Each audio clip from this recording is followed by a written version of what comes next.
is our initiative for translation of the judgments of the Supreme Court in regional languages.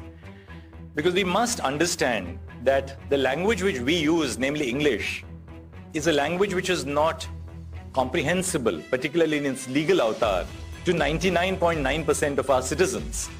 In which case, really, access to justice cannot be meaningful unless citizens are able to access and understand in a language which they speak and comprehend. सही सुना आपने। अब हमारे supreme court के judgements 4 भाषाओं में available होंगे, जो कि हमारी इंडियन लैंग्वेजेस है।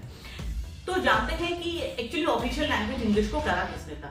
दरअसल ये बात है 1835 की, जिस समय लॉर्ड विलियम बेंटिक हुआ करते थे। उन्होंने एक रूल पास किया, फिर एक्ट पास किया, जिसका नाम था इंग्लिश एजुकेशन एक्ट। इसके तहत उन्होंने पर्शियन लैंग्वेज को रिप्लेस करके इंग्लिश लैंग्वेज को ऑफिशियल लैंग्वेज बना दिया। And article number 348 clause number 1 के तहत भी जो इंग्लिश लैंग्वेज है वही सारे जजमेंट्स की लैंग्वेज रहेगी। लेकिन हमारे माननीय चीफ जस्टिस ऑफ इंडिया ने कहा कि हम इन इंग्लिश को हटाकर 4 लैंग्वेजेस में हमारे सुप्रीम कोर्ट के जो भी जजमेंट्स होंगे या हाई कोर्ट के जजमेंट्स होंगे उनको देंगे। दरअसल बात यह है कि हमारे 99.99% इंडियन पॉपुलेशन को इंग्लिश अच्छे से नहीं आती है, और इवन जो सुप्रीम कोर्ट की लैंग्वेज होती है, हाई कोर्ट की लैंग्वेज होती है, उनकी जजमेंट्स की लैंग्वेज काफी हाई इंग्लिश होती है। अगर आपका ही केस है और उसका सॉल्यूशन आप ही नहीं समझ पाएंगे तो उस सॉल्यूशन का हम करेंगे क्या।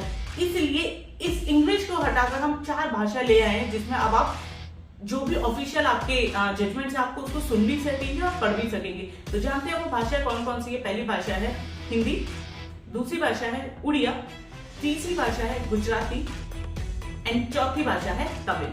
धन्यवाद। तो कैसा लगा ये आपको वीडियो? आप अपने सुझाव कमेंट करके दे सकते हैं। हमारे चैनल को सपोर्ट करने के लिए प्लीज इसे लाइक, शेयर एंड